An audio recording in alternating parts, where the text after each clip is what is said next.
Hello everyone, thank you for being here and welcome. Hey Dave, Cecile, Day by Day, Allison, MJ. Yeah, don't worry about it. You don't have to be a mod. That's completely fine. I just wanted to mod you so that you could post the link because that's the only way you can do it. So I'll unmod you after that, MJ. No problem. Oh, I've missed you too, TCA, Allison. I missed you guys a lot. It's good to be back. It's nice to see you all. No. You don't have to be a mod at all, MJ. I just wanted to mod you because that's the only way that you'd be able to post the link as if you're a moderator, because that's the settings I have. So if you don't want to be a moderator, that's completely fine. I just, like I said, that's the only way for you to post the link so I can get it. Let's turn off my reverb. All right. It's my first day streaming, apparently. Hey, Ginger. Okay, so now that we gave people a few minutes to get in here with my fancy, starting screen that I was kind of stoked about. Hey, Shani, great stream earlier. If you guys are not subbed to Shan, please subscribe to her. She's awesome, good friend of mine, hilarious, beautiful, wonderful person. So please sub to her. Same with TCA, True Crime Analyst, also a great streamer and great person. So make sure you sub to those two ladies, please. So, hi Ashes. So now that we gave people a few minutes to get in here, I want to go over, this is a live stream that I've been wanting to do for a while. I hope that it doesn't buffer because I'm already getting notifications. I didn't mess with any of my settings, so we'll see how it goes. Fingers crossed. It's a live stream that I've been wanting to do for a very long time. It's something that I've been telling you guys for also a very long time. And this information that I found, it's only, it only confirms what I've been trying to tell you guys for the past couple of years. So it is going to be on the Rusek's motive, as the title says. Hey, FRV, good to see you. Long time. Oh, thank you. You guys are so sweet. You guys are too nice. I really appreciate all your kind words. I really, really do. It means a lot to me. But it's going to be on the Rusek's motives. Now, keep in mind during this live stream, and let me know if you guys can hear me okay. Sometimes I kind of back away from my microphone. If I do that, please let me know so you guys can hear me okay. Hey, Amy. Good to see you. Cheryl. So keep in mind during this live stream, and remember that there's more than one motive when it comes to these events. It's not just going to be one. So, people might come in here and go, oh, so there's just that. That means that the whole thing is orchestrated. Like, no, this is just going over one of the motives, and a really important motive, if not one of the most important to me, and it should be to a lot of people, one of the most important motives, as I said. Yeah, and I'm sure they're not Ashes. That's why I did the live stream, the kind of confusing live stream yesterday with the Fortnite and the gaming. But I don't have any other way of notifying you guys. So the only thing I could do is try to go live, try to schedule it so that you guys can be here. So hopefully they will find us. So the first thing I want to do, I should probably give it a couple more minutes and give some more people a chance to get in here, but I don't want to waste any time. I know that when people watch the replays, it's kind of like they just want to get straight to the point. So, hey, Callie. So we'll just go ahead and get started. First thing I want to go over is what is called Section 230. Section 230 is very, very, very important.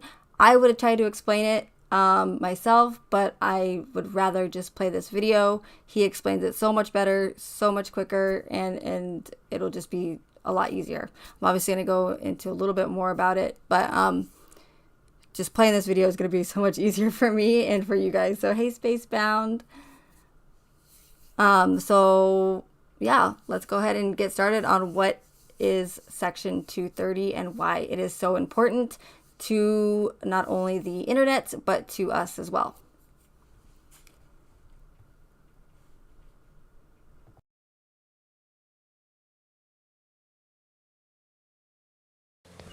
Good morning, Jack. Good morning. Did you sleep any better last night? Don't forget.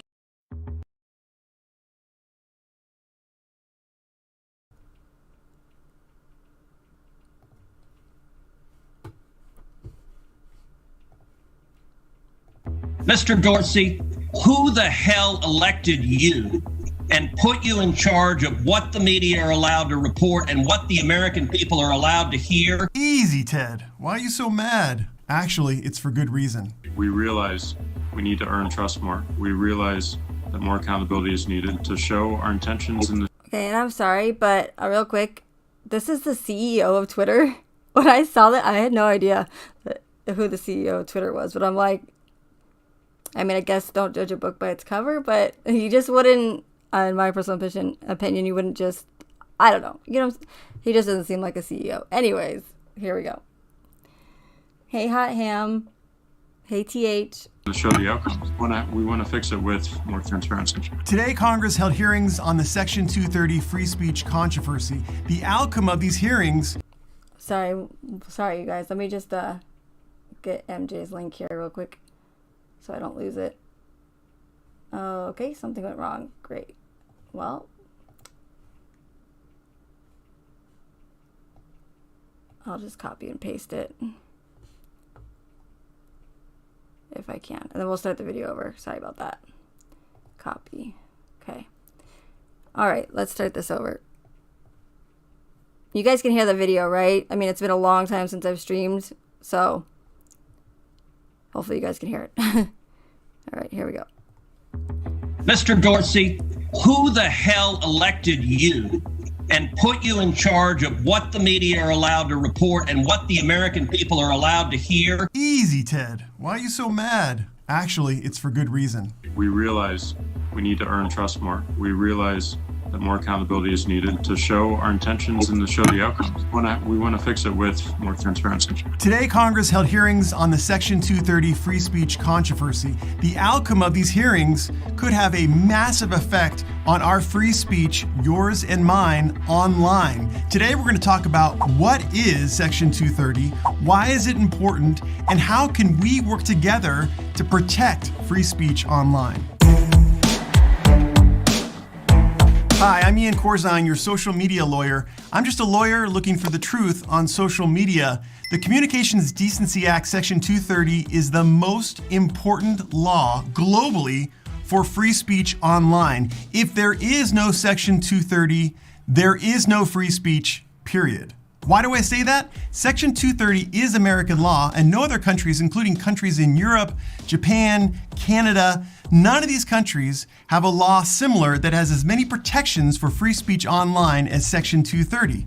Now, some of the most popular social media platforms are in America, so users in other countries get the benefit of Section 230 when they use social media that's American-based. Because of this, America is often referred to as the safe haven for controversial and experimental communication, what I call free speech, and we have to keep this going. So what is Section 230?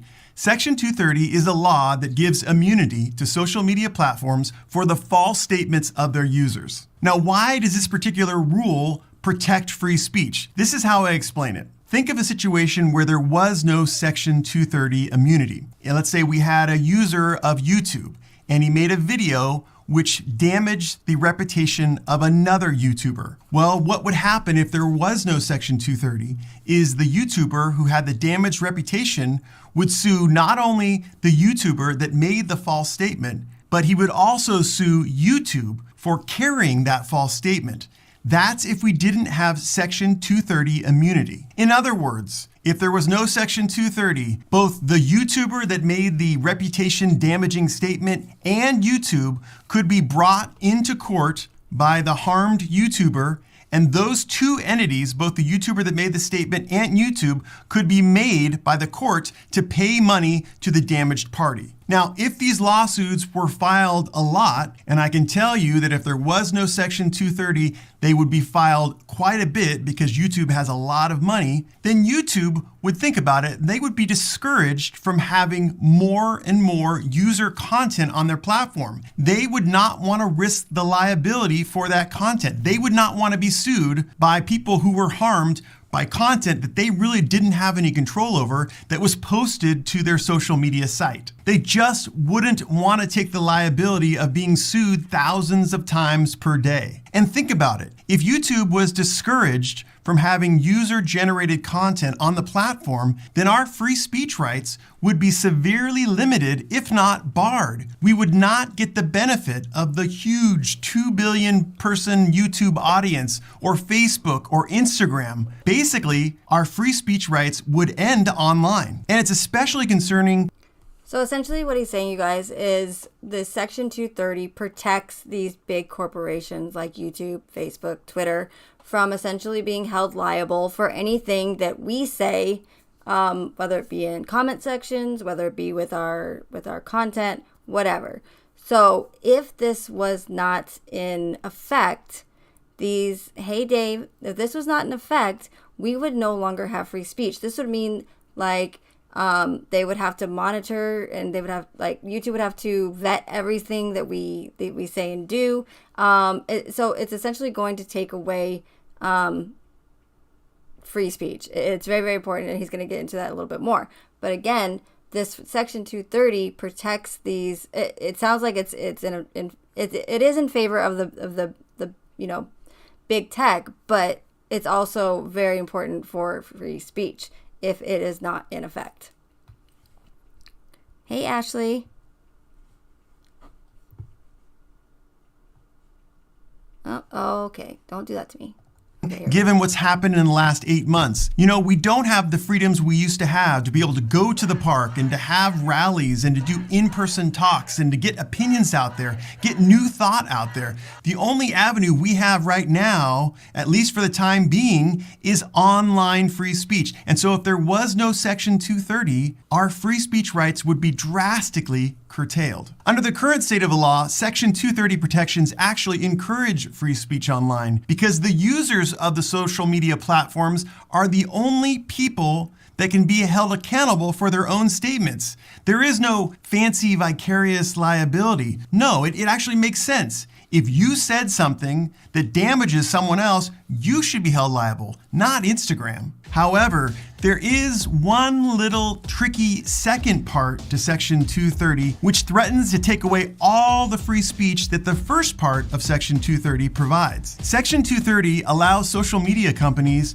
to virtually pick and choose what they want on the platform. Now, you may say, listen, what's wrong with that? Social media companies are private sector corporations. They should have a right to control what type of content they're going to allow on their servers, right? The problem comes in with censorship and misinformation. If a social media platform has the power to censor, to silence voices on a given subject, then that social media platform has the power to control what people think. The same is true with wrong information, or what we refer to as misinformation. For example, let's say Facebook decided that they didn't want any discussion of Joe Biden on their platform. Then Facebook would have a hand in electing Donald Trump. And the worst part is, under Section 230, Facebook could not be sued for this fraudulent conduct. Do you see the tension here? The tension between our free speech rights and the rights of the social media platforms to control what's on their servers. Let me know in the comment section below. Now you know why Section 230 is so important to the world's free speech. You know what Section 230 is, you know how it works. But the next question is, how do we fix Section 230 to reconcile this tension? And that was the subject of today's congressional hearing. Some of you don't trust we're acting in good faith.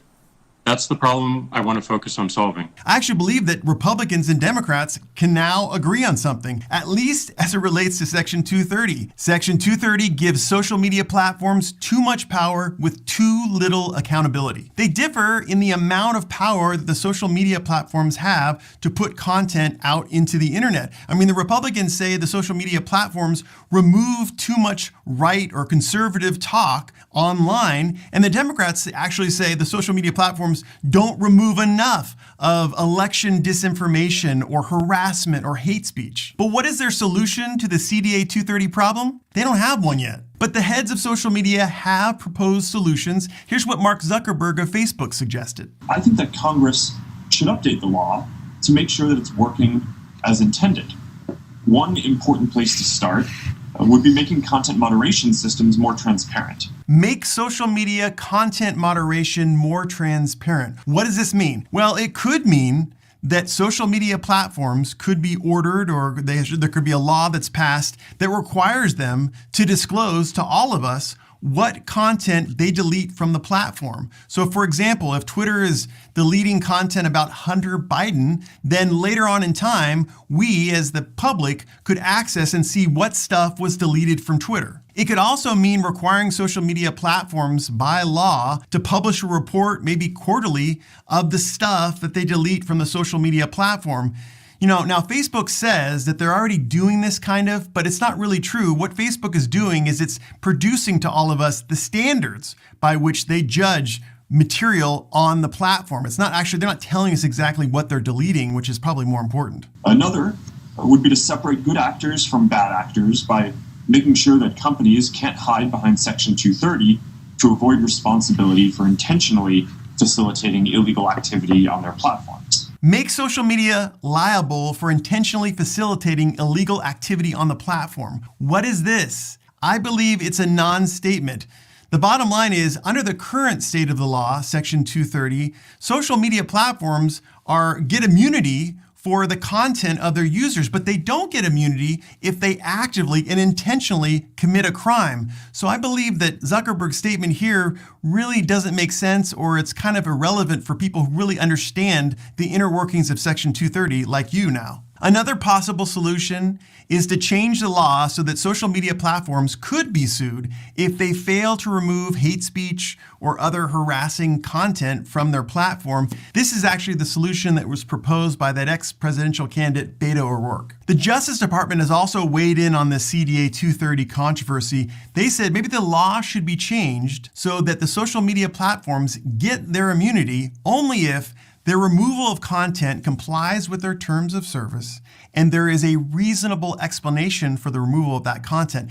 I don't think that's going to be workable. I think any prominent person with a lot of money who's been censored by social media will just go ahead and sue, let's say, YouTube, and he will allege that not only was the removal of his content not compliant with the terms of service, but also it was unreasonable. So this is not going to be really a workable solution because YouTube and all the social media platforms are probably going to be sued anyway. Others have said, why don't we just take away immunity from the social media platforms? They say, why don't we just have a world in which every person who contributed to harmful messages could be civilly liable for them? I'll tell you why not. Because if Section 230 were gone, then the huge multinational media corporations would control the narrative of our lives. There would no longer be our content on the internet, just theirs. I think this is the death of free speech as we know it, but as always, I'm open to your thoughts. What do you think we can do with the Section 230 free speech controversy?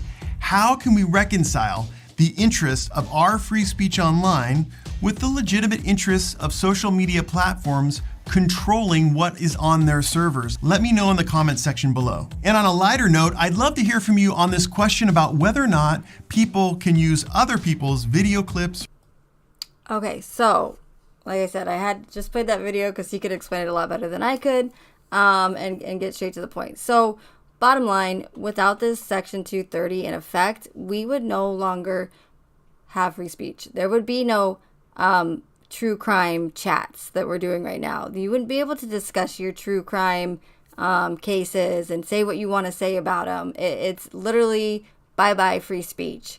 And that's super, super important. And there's a lot of people that want, this Section 230 gone. So I wanted to just fill you guys in a little bit about what Section 230 is in general. And now I'm going to kind of like backtrack to a couple years ago when I called this from the very beginning. And I said, this is what the Ruseks are doing. This is one of the motives of this case, and for why why it was orchestrated. And I could immediately see it once I saw this interview.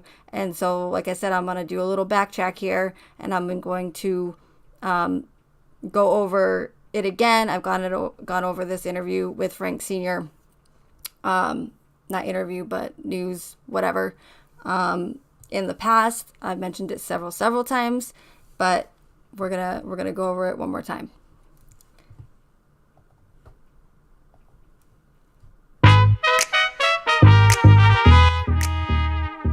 on us to keep Arizona safe. To help. All right, here we go.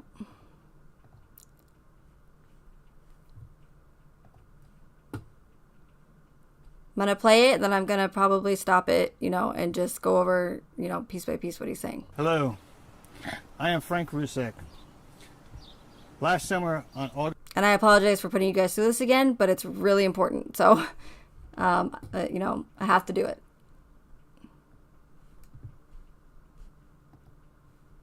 All right.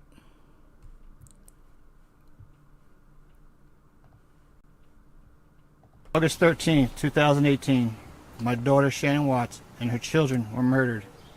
They were killed by Shannon's husband and the children's father, Chris Watts. I can't possibly describe how painful the last 11 months have been for myself, my wife, and my son Frankie Jr. And for everyone else who cares so much about Shannon and her children.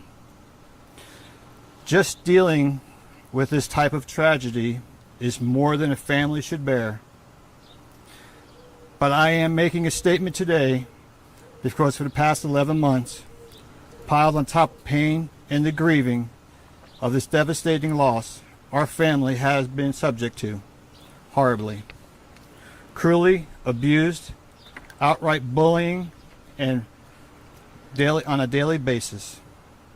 I don't want to draw more attention to the viral material that has been posted online, and so I don't want to go into specifics, but I will say that our family, including Shannon and her children and our grandchildren, have been ridiculed, demeaned, slandered, mocked in the most vicious ways you can imagine.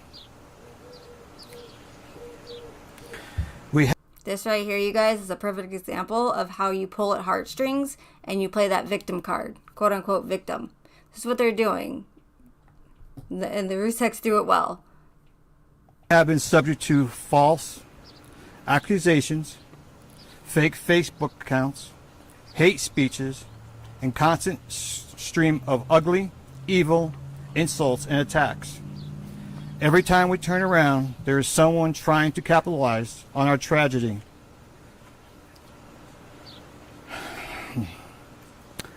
By spreading false rumors and outright lies about Shannon and our grandchildren. We have been subject to threats on our lives, all because we are victims in painful tragedy. This is so wrong. It is cruel, it is heartless, it is flat wrong. It breaks my heart to know that we are not the first family to have to live through this kind of tragedy.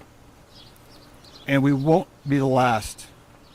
Families like ours should have the right to be safe and the right, a basic level of privacy, the right to mourn in peace.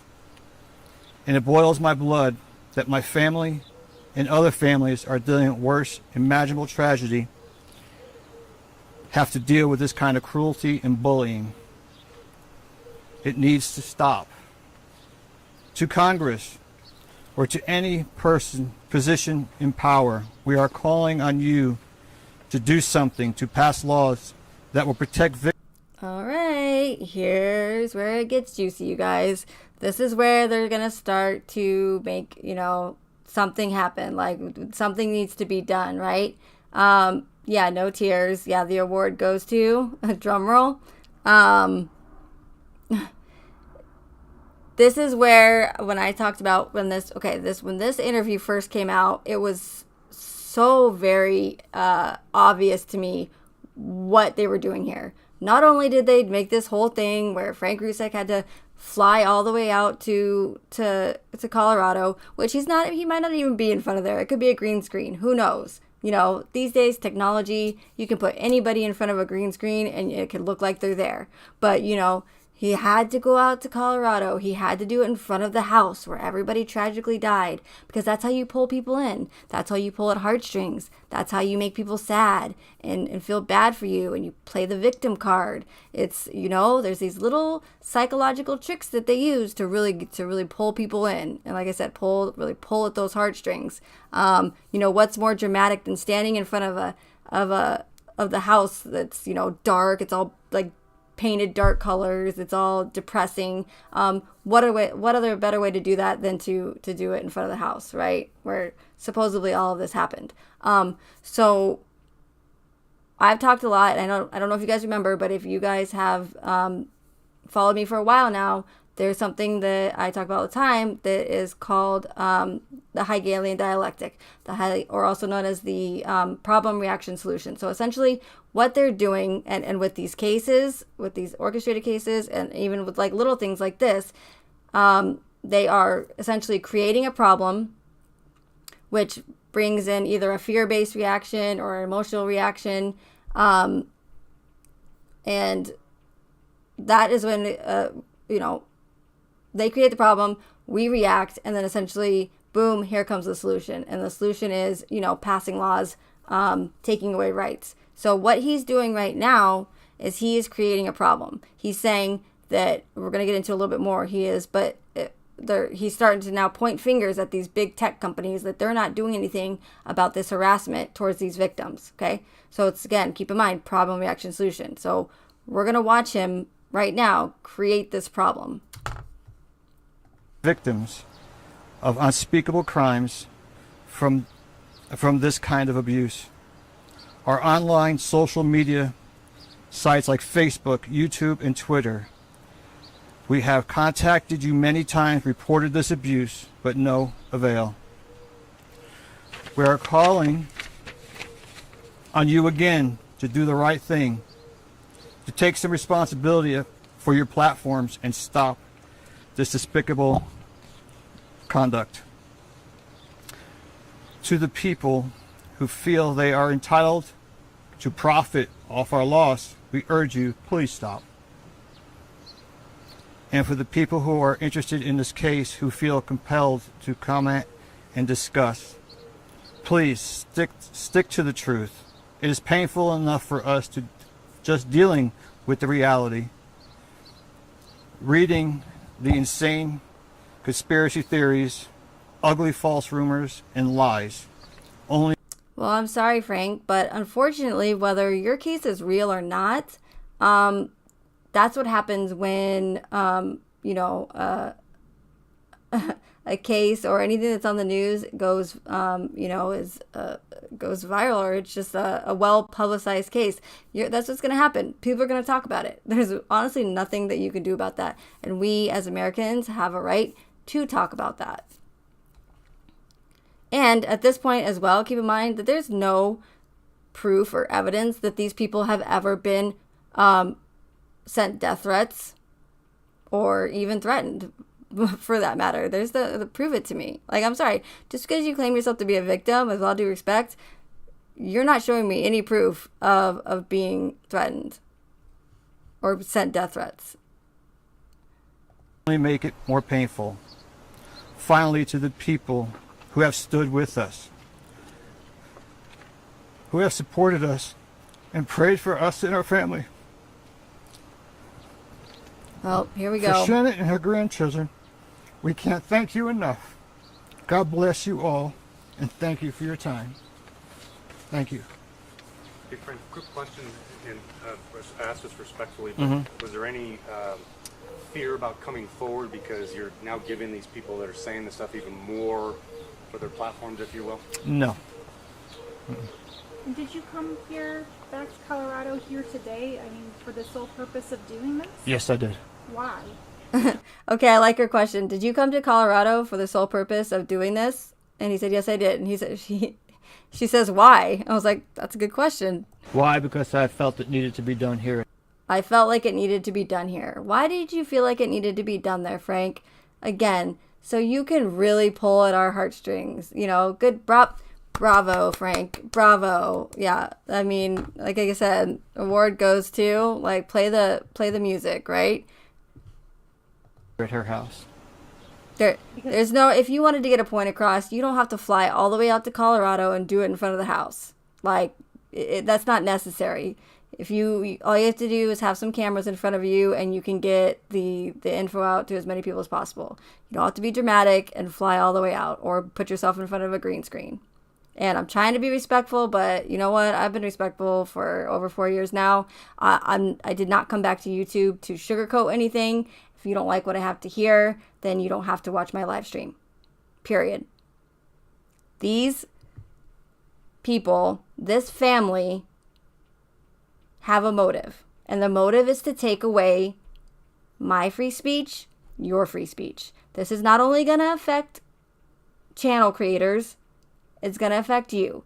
Like I said earlier, you're not going to be able to go and wake up in the morning or whatever, or drink your coffee and go to your favorite true crime live stream and talk about true crime or anything about it and discuss it and figure out what happened. No. This is going to be, if they're trying to take away Section 230, and that's what gives us free speech. If that is gone, there will be no more chats. There's no comment sections. There's no what happened to Kylie or to whoever or to this. No, gone. The only thing that's going to be left is the content that they want us to see. So there's going to be no independent journalism, nothing. That's how bad it is. Yes, it is.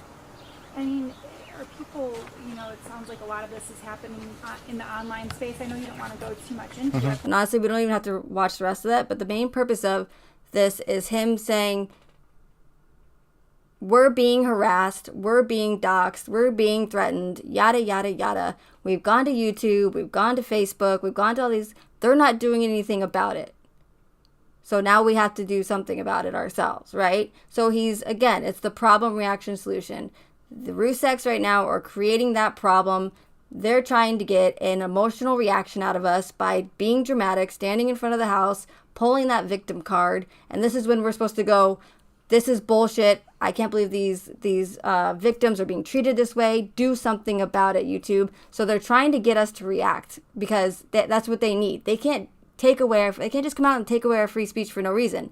They need that fear-based emotional reaction out of the public in order to make these laws pass. And that's what they're doing with these cases. And this is just, again, one of the motives for this case. One of the many. But this is huge. Yes, problem, reaction, solution. Exactly. Hegelian dialectic. It works. It happens. They do it all the time. And this is just one example. So again, this came out a long time ago, and I told you guys, I said, right when I saw this, I immediately saw the problem, reaction, solution, and him pointing the fingers at big tech, saying, do something about this supposed harassment, right? So I'm not going to make you guys sit through the rest of that. That's the point that I wanted to prove right there. Now,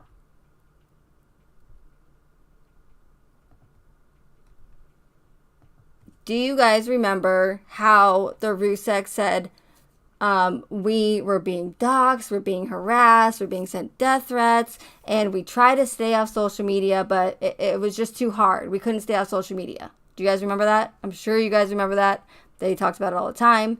But they completely contradicted themselves, because instead of really trying to stay off social media, they did the opposite, and they actually inserted themselves into the true crime community. Well, not even actually social media, but not only that, but the true crime community, where all we do is talk about the deaths of their family. And not only did they go into streams and channels, but they actually became moderators. They became moderators of channels. They, talked crap about the people that were against them, and, were in support of the ones that were for them. If you truly were being doxxed and harassed and everything that you're claiming, why on earth would you insert yourselves into the true crime community of all places? It's total contradiction, and nobody calls them out on it. Why? Because they're victims. Because apparently if you're a victim, you have immunity to contradiction and hypocrisy. No, sorry. That's not the way I look at it. I don't care if you're a victim or not. You're contradicting yourself. Stop saying that you're being threatened and doxxed and that you need to stay off social media and you're trying to stay off social media, and then turn around and actually insert yourselves in the social media. And not only that, but I watched you, Rusek, comment on channels, make fun of people, make fun of creators, talk crap about people in the community. You have no idea what people have been through in their lives. Everybody has been a victim at some point in their lives. And for you to turn around and make fun of people and mock people and then try to claim yourselves as victims is hypocritical. And nobody calls them out on it because why? Because they're victims of a tragic crime. Again, being a victim doesn't make you immune to contradicting yourself and just turning around and doing the complete same thing that you're accusing everybody else of. It boggles my mind that nobody calls them out on it. Yeah, they are aggressors, exactly. But they play that victim card really well, and like he's doing right here. Got to stand in front of the house. It makes it so dramatic. Hey, Sandra. So, it's hard for me to say, oh, I feel bad for you. Like, oh, no, stay off social media. Get as far away from it as possible, Rusek. So when I see them doing the opposite and contradicting themselves, to me, that shows me that there's a motive, a clear motive. They also went on Duty Ron's channel. They went on Mommy Rambling's channel, all these other channels that are pro, Rusek and just completely just total contradiction of themselves, you guys, and posting, they don't want people to talk about the case, but then Frankie Rusek is posting his dad's interview, what else did he post? Nicole Kessinger's interview that he got his hands on. So it's like, hey, stop talking about our case, but hey, let me post my FBI interview on here so that we can get everybody started talking about it again. So And again, I told you guys this is what was going on, that they were going after our free speech. They're doing that problem reaction solution. And when I saw a few months ago, when I planned on doing this live stream, when I saw Frankie Rusek's community post and I saw him mention that section 230, and I had some screenshots, but I don't have them anymore. I don't know where they went, but it's okay because I found something even better than his comments. But I will show you guys a little bit. He has tons of posts in his community section, and you guys can go see it. Every other one is about taking down YouTube, stopping the harassment, stopping the bullying, yada, yada, yada. I'll read a little bit of it, but they're long. But you guys can go and see for yourselves just what's going on.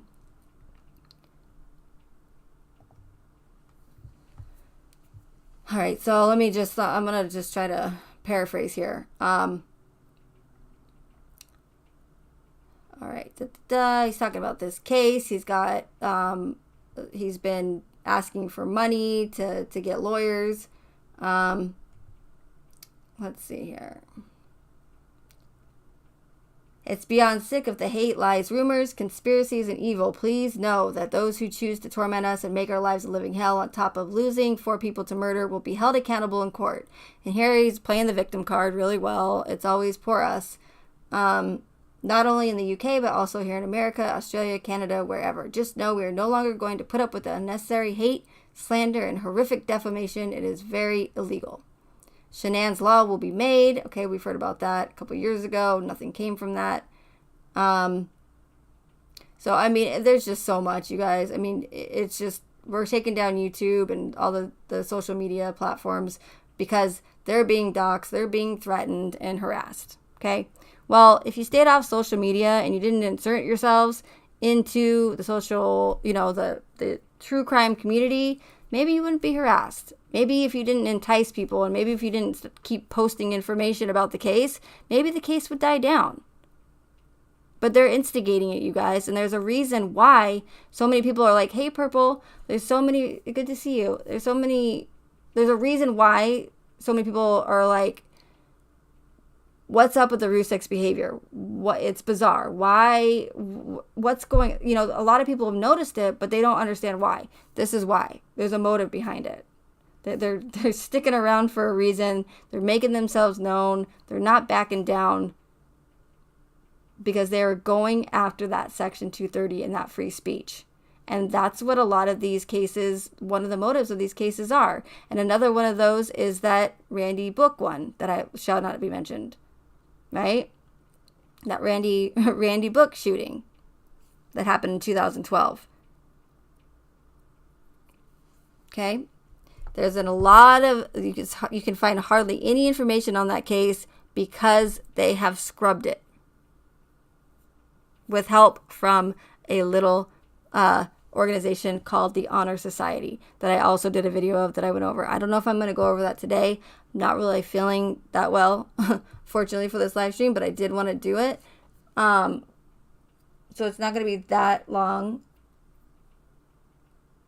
But it really doesn't have to be because it's pretty much straight to the point. Hey, Idaho. So, again, if you guys go to Frankie Jr.'s community page, it's just, legal crowdfunding page for my attorneys to take down these, conspiracy theorists, yada, yada, harassment. It's just one after another. I mean, he writes way too much for me to even read it. So, hey, doing life my way. Thank you, Allison. I appreciate it. Okay, so now I want to go to, again, I had comments of Frankie actually mentioning Section 230, but when I saw this, I didn't need to find it. So, hey, Bobby. All right. And I guess I didn't watch this interview where Frank Sr. went back to the house. I just was doing something else and I just didn't even want to go there. So I'm sure you guys have seen this. I haven't seen it. I'm just going to read the article. I'm not going to play the video. Okay, so nearly 4 years after Chris Watts brutally murdered his pregnant wife and 2 young daughters, Shanann Watts' parents tell CBS 4 they continue to be relentlessly targeted by conspiracy theorists on popular websites like YouTube. Frank and Sandy Rzucek and their son Frankie tell CBS 4 they have been physically, emotionally, and financially exhausted by unfounded claims by conspiracy theorists who believe they played roles in their family's murders in Colorado. We've been still very sad and upset, said Frank Rzucek, Shanann Watts' father. It is terrible what we have gone through with social media is threatening us. Okay, here comes in the victim card, Hey, Christine. In an exclusive interview with CBS 4, Dylan Thomas Rzucek said the online attacks from around the globe have not slowed pace since Chris Watts originally told investigators that his wife killed Bella and Celeste Watts, causing him to snap and kill Shanann. In any other, actual, real, true crime, homicide case, we don't see families act like this. Hey, Ann, this is not normal behavior from victims who are supposed to be mourning the deaths of their family and trying to move on with their lives. You don't see the family members, victims, insert themselves into where they're saying that they're being harassed. It's like, hey, we're being harassed by all these people, but let's insert ourselves into all of it and then totally just cause chaos. It's not normal behavior whatsoever. And even if people act differently to coping with tragedy and death, but when you're contradicting yourself over and over again and you're being hypocritical, that's where people need to look at it and go, what's going on here? Nothing that they're saying is making sense. They're contradicting themselves all the time. Okay, so confessed to killing his family, yada yada. However, with no evidence or backing from any law enforcement agencies in Colorado, conspiracy theorists online have launched virtual attacks on Shanann and the Ruseks, dishing out baseless alternative motives to the tragic murders. This is what also happens, you guys, when we get so much information on a case, but so little. We're left with so many more questions than we are answers. So when that happens, us as being human, we're going to have to try to figure out those answers on our own if we can't go to the source to get those, right? Or if we're not given the answers to those questions. That's just life. That's just how it goes. So, you know, that's another reason why the conspiracies come out with these cases, is because there are so many unanswered questions that we're left with. In hundreds of hours of videos on YouTube alone, several vloggers have made up storylines suggesting the Ruseks played an active role in the murders of their daughter and 3 grandchildren. Many of the vloggers have been described as infatuated with the murders, selling subscriptions and even writing books about their opinions on the crimes. It is a nightmare every day. It doesn't go away, Rusek said. You can't live. Well, if you stayed off social media, you probably would be able to live, but you don't. You just keep sticking around. You're like an itch that that won't go away. You can't scratch. The Ruseks say they and other victims associated with the crimes of 2018 have been slandered and defamed by conspiracy theorists. And, it's always conspiracy theorists now. We're always the bad guys. The MSM continues to cater to the ours instead of covering other stories. Yeah, it's interesting. We've had threats on our lives. Zero proof of that. I haven't seen it. Some YouTube users and their subscribers have even suggested that the Rusek family ordered the murders of their loved ones in hope of collecting insurance money. Others suggest the family helped Watts in his actions in hope of gaining either fame or fortune. We would die for our family to be back right now, Rusek said with tears in his eyes. To hear these people continue to put us in the limelight. No, you're putting yourselves in the limelight. You're continuing to go on television shows and work with Netflix and go on Dr. Phil and publicize this case yourselves, Ruseks. You're the ones that decided to stream the funeral live for everyone to see. If you don't want people talking about the case, you probably should not stream the funeral live. But you know why they do that, you guys? It's to really pull at those heartstrings and to get it out to as many people as possible. And that's a good way to do it. Stream the funeral. If you really want to get people sad and really pull them in, that's a heck of a way to do it. But again, there's the contradiction coming in again. Like, hey, don't talk about the case, but we're going to go on Dr. Phil and ABC and we're going to live stream the funeral. But hey, don't talk about our case because you're not allowed to. So here these people continue to put us in the limelight and accuse us of doing this, and being a part of it is ridiculous. They do it for views, they do it for money, and YouTube is gaining off their views and money. Law enforcement agencies throughout Colorado that were involved in the 2018 investigation have been made aware of the false claims and have declined to further investigate the theories, citing a closed investigation and confession from Watts. Well, of course not. They've already pushed their agenda.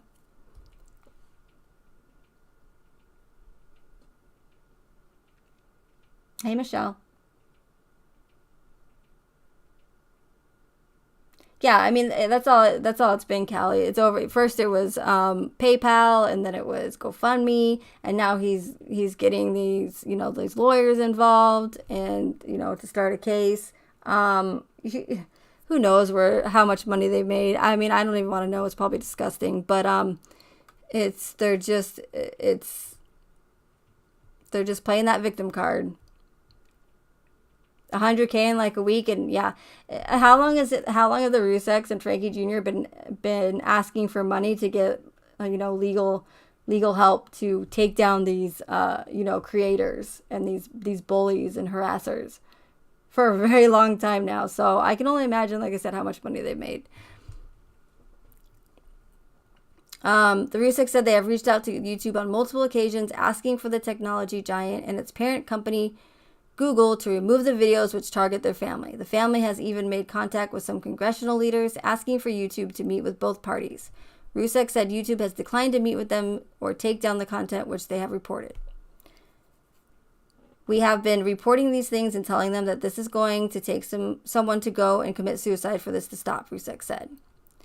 CBS 4 reached out to YouTube in late April seeking an interview on the accusations made by the Rusek family and to address what the company has done to address conspiracy theories targeted at the victims of a violent crime. A spokesperson for YouTube declined to interview or issue a statement on any questions until their staff had time to review examples of videos of concern that were provided by the Ruseks. In the weeks to follow, CBS 4 sent multiple follow-up requests for interviews and statements which were acknowledged by YouTube. As of the publishing of this article, YouTube has not issued a formal response. The article will be updated if and when a comment is received. However, according to Colorado State University's David Wolfgang, YouTube could be operating within their legal rights by allowing possibly slanderous content on their platform. Wolfgang, an expert in communications law for CSU's Department of Journalism and Technical Communication, said websites like YouTube are largely protected by Section 230, a federal law created in the 1990s to protect online companies. Defamation in the U.S. is a civil wrong, so we don't punish it as a crime.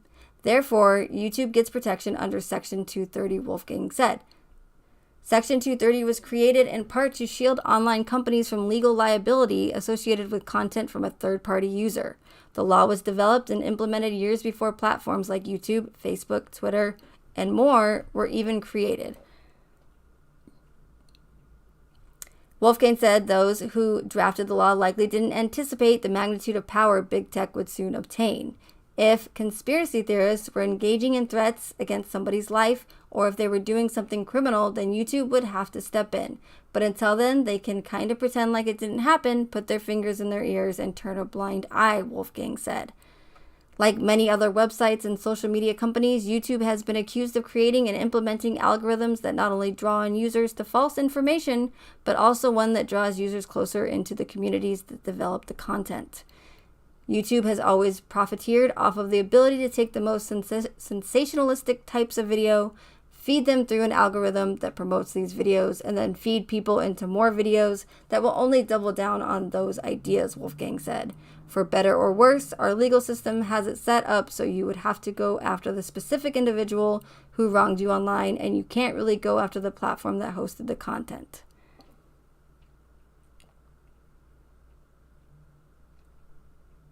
Hey, Round and Round.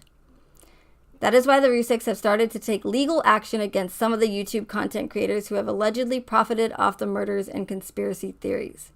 They are ruining our life every day, Rusek said. They don't care. They don't care about the real people. They want the almighty dollar. Frank's son Frankie has started the process of taking legal action against one user in the United Kingdom. I think we know who they're talking about.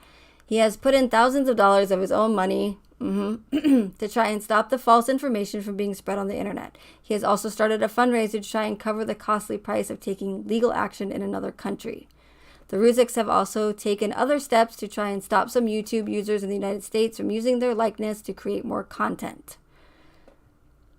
The family is just one of the many in the United States that were thrust against their will into tragedies that gained international action. Other victims of violent crimes, including those who lost loved ones in shootings, have started pushing for Congress to make changes that would hold tech companies more accountable for some content uploaded to their websites. Somebody has to start doing something, Rusek said. Rusek said one of his congressmen in North Carolina has shown interest in trying to address issues around Section 230. One Colorado congressman's office told CBS 4 they have begun developing ideas around ways to better address policies on social media and other big tech websites. The staff said a proposal could be announced to the public in the upcoming months.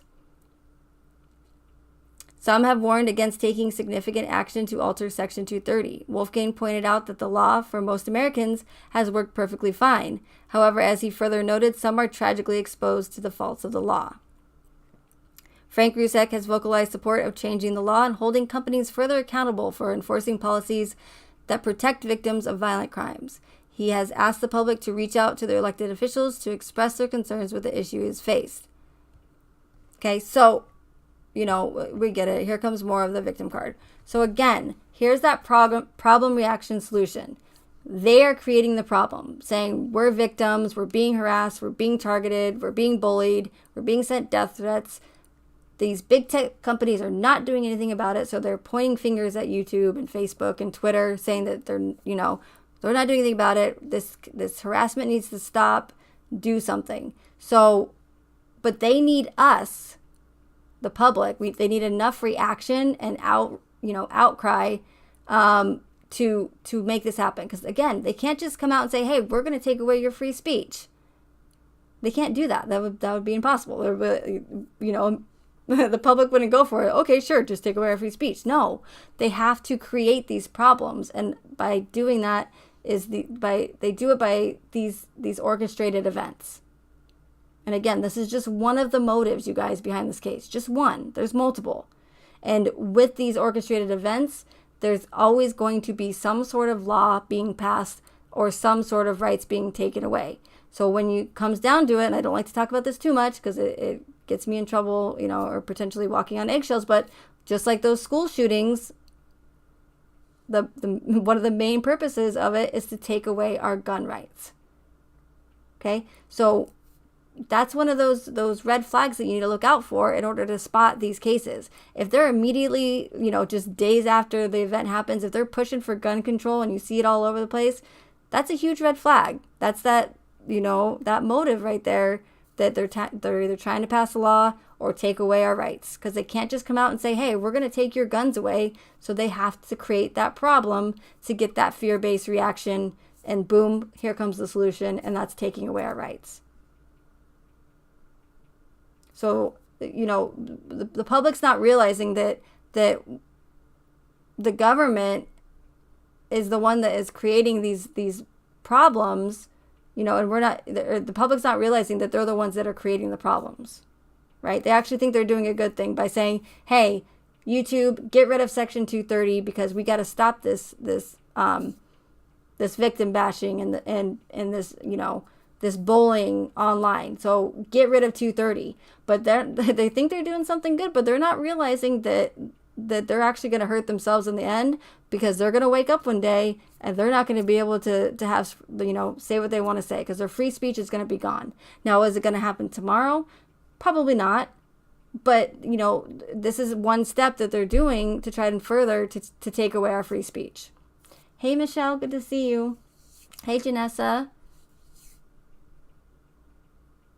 So, and again, I hope I'm explaining this correctly. It's been a long time since I've been covering this information and since I've done a live stream on here, but it's something that I've been wanting to do for a very long time. Hey, Stephanie, and this is, again, something I've been telling you guys about that only backs up what I've been saying. Like, I mean, they're literally confirming everything that I said about that Frank Rusek news interview or whatever it was, saying, pointing fingers at the big tech, and they're not denying it. Like, they're saying, hey, we want to take away Section 230. It says right here.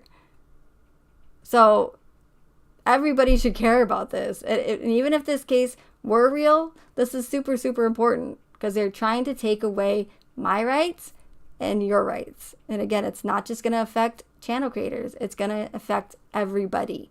And they've already censored so much on YouTube and all these social media platforms. The censorship is bad, you guys. It's really bad.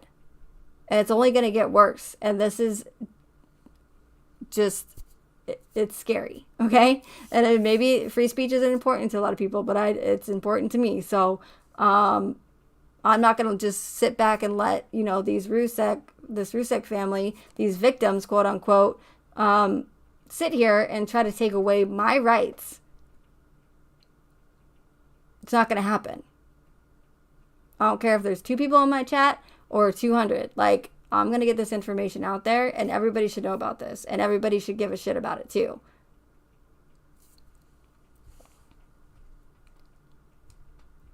Okay, these people just don't care how we feel, and they gotta, and see what they're doing, you guys. They have to go back to the house, and he's got to do another interview at the house, because why? And I know I sound repetitive. It's to really pull at those heartstrings, like to really pull people in, and that's how you get a fear-based reaction or an emotional reaction out of people, is by, what better way to do it than go back to the house where everything that happened, and just really, bring back all that emotion again. It's these little psychological tricks that they use to pull people in and pull the public in.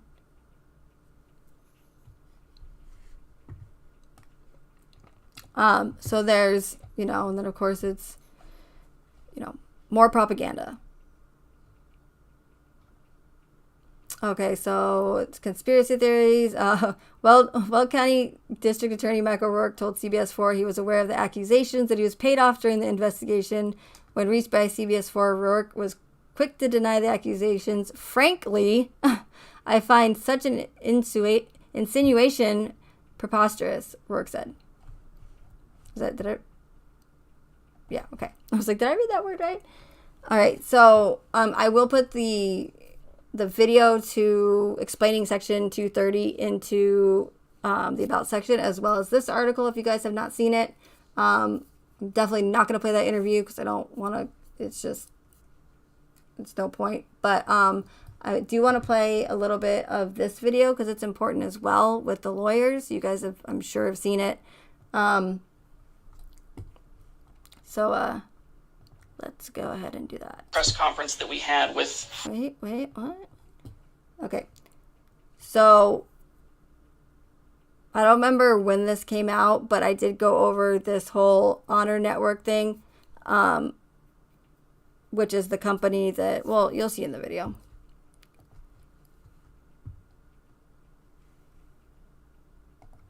Press conference that we had with Frank is that after that press conference, we had some people reach out to us from an organization referred to as the Honor Network. That's HONR Network. It's an organization, nonprofit, that advocates for the survivors and victims of mass casualty situations. The founder of that son, people are not aware, was the youngest victim of the... I had to bleep that out because that was when I was like super nervous about getting a strike on my channel. But he's talking about Sandy Hook. He's talking about Lenny Posner. So Lenny Posner is the father of one of the victims in the kids in the Sandy Hook shooting. And he started the Honor Network, quote unquote. Don't let the name fool you. But this Honor Network is the organization that the Ruseks look to for help with their, with the victim bashing and harassment. This Honor, quote unquote, network is responsible for scrubbing pretty much all of the information or any videos or information that goes against the narrative of the shooting. So they're not doing what they're saying that they're really doing. Shooting. They reached out to us following the press conference and offered us a lot of help with the online harassment, with advocating for the family. And so the family wanted to update people that the Honor Network has been immensely and immeasurably helpful when it comes to online bullying and harassment. Family also wanted to talk about some of the online retailing that has been going on. There's people out there making t-shirts, coffee mugs, stickers, and stuff like that. Remember the Watts that bear Shanann's name, Bella's name, Nico's name, Celeste's name. They are not affiliated at all with that. They are not making a profit off of any of that, and they would encourage people to not endorse or participate in that kind of behavior. All right, thanks, Stephen. All right, I'm going to finish it up with just a couple miscellaneous topics that the family asked us to discuss real quick. There's been a lot of information out there on social media that the family profited from different television appearances and stuff like that, and are profiting from, their losses, and that couldn't be further from the truth. For instance, they did not profit from being on Dr. Phil or ABC's 2020, so we just wanted to go on the record and let everybody know that they're not profiting from this. Also, we wanted everybody to know that the family has donated all the personal effects from Shanann, Bella, and Celeste to different charities, and so people were able to, use their, their personal items and hopefully to better somebody else's life. And so anyway, they wanted us to share that with everybody. Next, the family has asked us to engage in discussions and start looking into a new law that would either criminalize.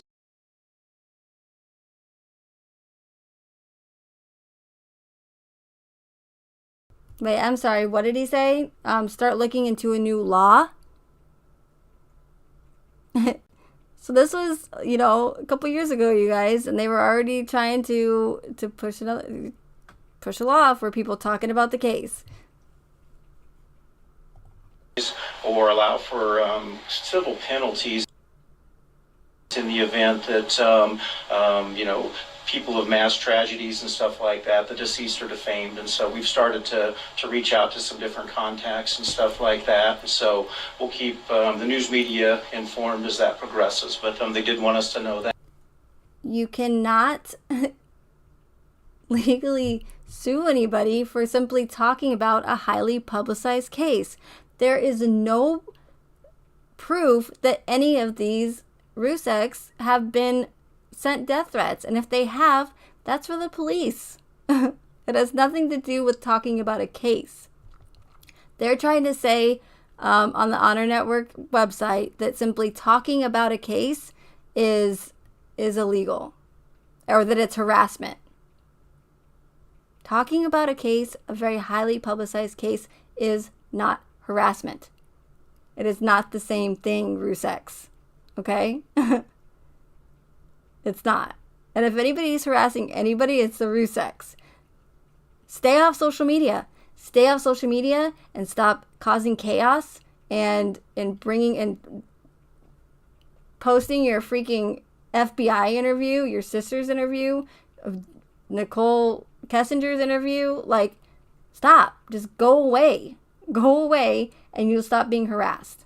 Stay out of the community where all we do is talk about your family. Common sense. But they're not, because they have a motive. They have an agenda. And so when people say, I don't understand why the Ruseks are being such bizarre behavior. It's not normal behavior from, a family that's trying to move on and to mourn the loss of their family, right? And move on with their lives. But when you look at it from this perspective and them having a motive, it makes a lot of sense. Their behavior doesn't seem as bizarre anymore, does it? That, and then finally they ask us to close with, it's time to let the case rest. The Weld County DA's office, they did an amazing job along with law enforcement. The family couldn't be. Sorry, I gotta go scroll back. That's funny. Her face. The Weld County DA's office, they did an amazing job along with law enforcement. Sorry, what? The family couldn't be more thankful. It's time to stop talking about the case. It's time to move on. Then go away. Don't post shit about the case if you want people to stop talking about it. It's common sense. Hey, stop talking about the case, but I'm going to post my FBI interview on my channel, and then my mom's going to make a cooking channel. No. Go away. Like, just stay up. Like, you don't have to, or make a cooking channel, but stay away from the true crime community. Stop contradicting yourselves. And stop thinking that, that no one's going to call you out on your bullshit, because I'm going to. I don't care if you're a victim or not. Stop contradicting yourself. Don't go around and make fun of people that you don't know are victims when you're sitting there complaining about people doing the same thing to you. Please. Enough. For the efforts of these individuals, and they just wanted everybody to, it's time to move on, and Mr. Watts was brought to justice, and so they're very pleased with that result, and they're just asking that everybody move on, and they would like to thank everybody for their time today, for coming out to listen to the statement, and now we're ready to open it up to any questions that you all may have.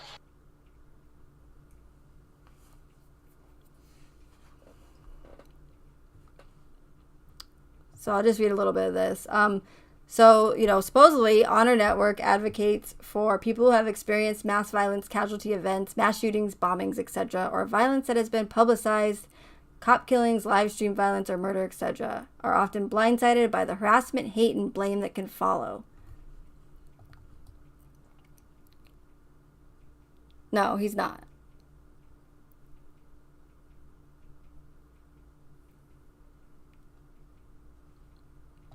Honor mentors and guides victims and their families, helping them to understand the online climate, make good decisions about their online presence and security.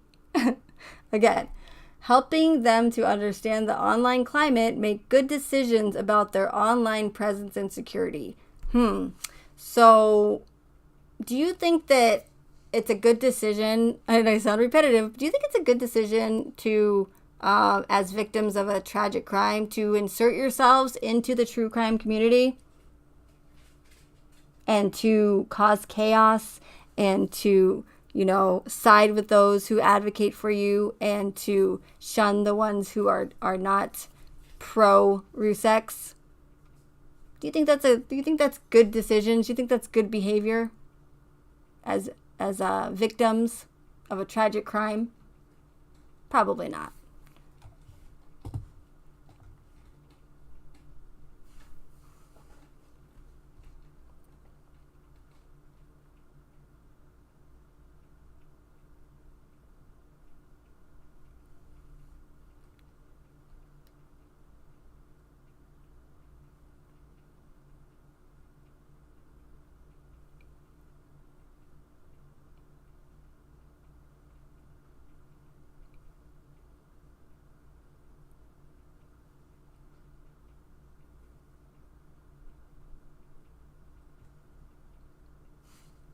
Okay, so this is, like I said, this is a video I put out, a while ago, and it's just interesting to me that the Honor Net works with all of the true crime, or not the true crime, but the victims' family members who just so happen to have all the same characteristics of these orchestrated events.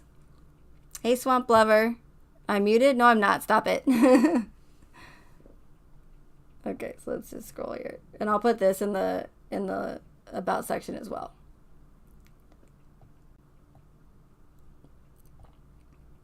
So I just don't want to go into it again. Okay, so this is what I want to show too. This is another red flag that I saw. So what the Honor Network does is, it says we've got roughly 300 to 400 volunteers active at any given time. We create kind of a mass flagging circle. Just flagging something once or twice doesn't do anything, and you can only flag once on your account. Okay, that's Lenny Posner. I blacked it out because, like I said, I was worried about getting struck. So what he created was kind of a group of volunteers that would alert each other when something defamatory was posted, and they would share the link and flag en masse. So what this organization does, they say that they're for to help with victims, but they're actually going around and mass flagging any videos or any content that goes against the official narrative. So any conspiracy theories, they're flagging with these 400 volunteers to get these videos taken down. And that's what they did with Sandy Hook, and that's why there's no content left on the internet. Or if there is, it's very, very hard to find, and you're not going to find it on YouTube. That's for damn sure. So this Honor Network, I know you guys can't see my quotes there, this Honor Network is saying one thing when they're really doing another. They're not advocating, they're responsible for scrubbing not only information, but taking down many channels that I watch for simply going against the official narrative of that event. So not only do you have them pointing the fingers at the big tech, now you have them working with this organization. I don't know if they still are, but they were when I made this video. Hey, Vincina. So, you have the finger pointing and the trying to take down the Section 230. Then you have the Honor Network, who's responsible for taking down any content that goes against the official narrative by mass flagging these videos with their volunteers.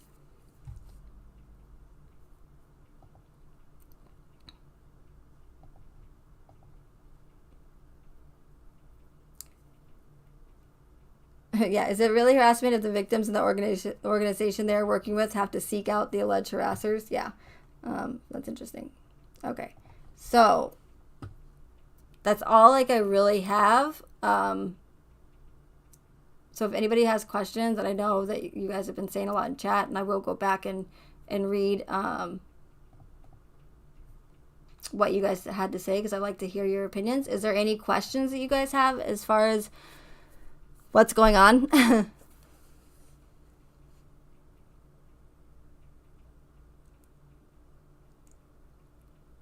Yeah, definitely, Stephanie, for sure. I've seen that.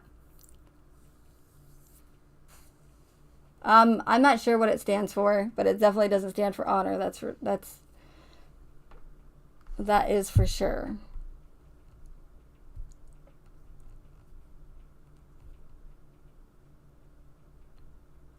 And again, like, even if, like, you don't have the same views as me, if you think this case is 100% real, it doesn't matter, because they're not hiding it. They're trying to take away your free speech. You are going to wake up one day and you are not going to be able to even comment on this video. You're not going to be able to go in a true crime chat and talk about the newest case. They have and a lot of people, like, in the true crime community, if you're not in, like, the, in different communities as far like the conspiracy theory community or whatever, you might not know that this censorship has been going on for a very, very long time. And it's really bad. So a lot of people don't know about it, but now it's going to affect you guys. It's going to affect the true crime community.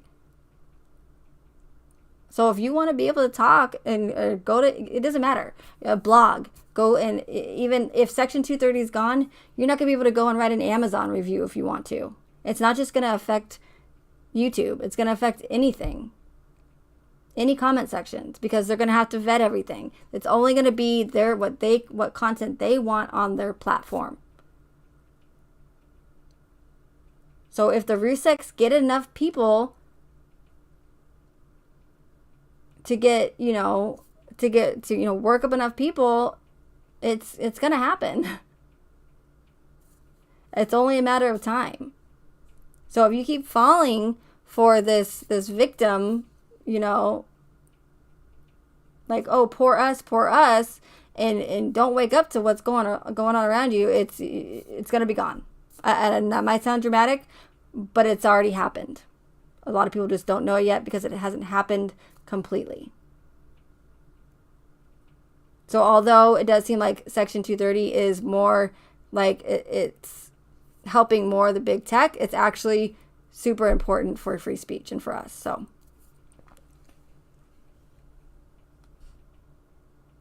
yeah, they were swamp lover. It's interesting, right?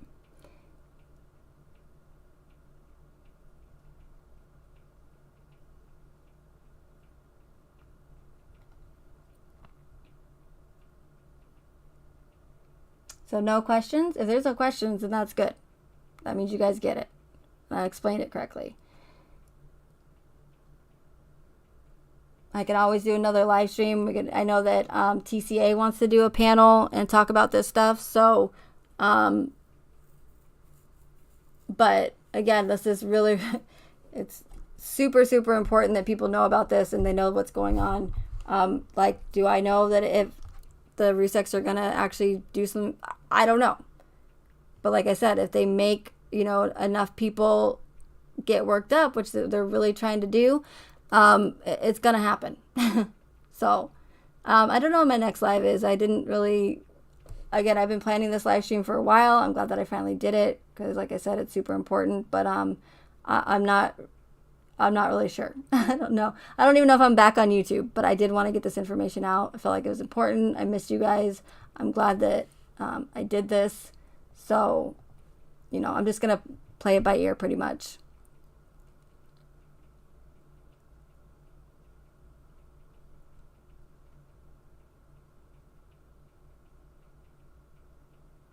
But yeah, it is huge and scary, Cheryl.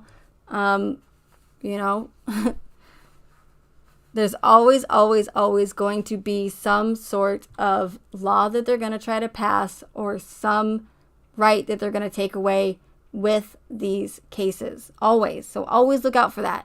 With this Kylie case, look out for that red flag. If they're immediately pushing laws about anything or saying, hey, we want this done, or you're seeing any I can't think what they're called. What are they called when you get people to sign them? Whatever they're called. Just look out for that. Look out for them immediately pushing for some sort of rights to be taken away, because you will always, always, always find it in these orchestrated events. And you guys are very welcome. Thank you all for being here. I really appreciate it, and it was really good to see you all. I'm just humbled by the amount of people here since I haven't been here in a long time. So thank you guys so much. It truly means a lot. And I will see you guys next time. Okay, bye.